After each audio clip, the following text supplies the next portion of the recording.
Hi,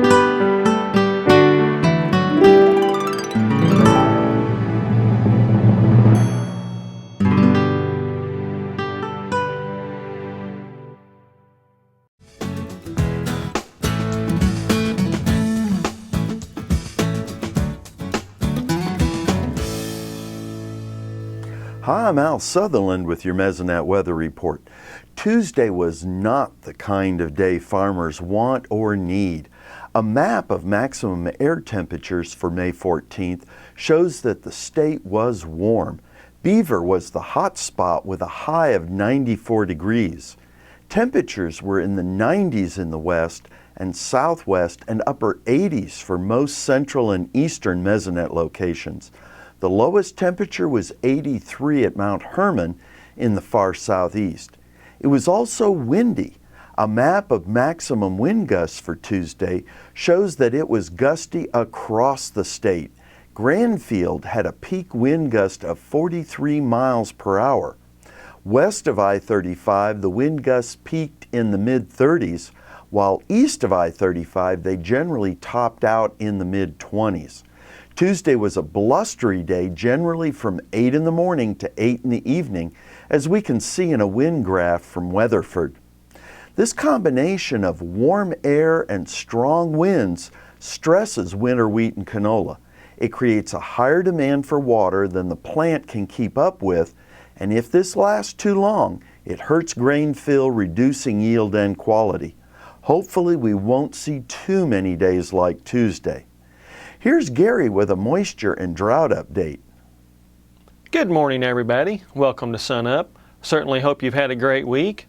Let's start out with a look at the latest U.S. Drought Monitor map as we've assessed the data, giving us a little bit better picture of what's going on in Oklahoma. Well, as you can see, really the only big change we've had over the last week is a little bit of expansion of that D4 in southwestern Oklahoma. Now let me show you why. This is a rainfall map from the Oklahoma Mesonet for May 1st through May 15th. Now what you see here is extremely disappointing, unfortunately, for the month of May. Most of the state has seen less than an inch, and in many cases even less. Now the state-wide average for the first half of May was only about 0.9 inches, and that's more than an inch and a half below normal. In most cases, this amounts to about 20 to 60% of normal for the first 15 days of the month of May. Now this is important because May is one of our most important months for rain. So as we go from May through mid-June, this is our primary rainy season. So we don't like to see deficits during this time period. And that's what we've seen over the last 2 years during this time period. So overall, this has been the 10th driest first half of May for the state since our records began in 1921. So certainly bad news in that area. Now let's take a little bit of a look into the future. We see the latest U.S. seasonal drought outlook. This goes from basically mid-May through the end of August. And what you can see is, unfortunately, the continued drought in the western half of the state, possibly some improvement in eastern Oklahoma.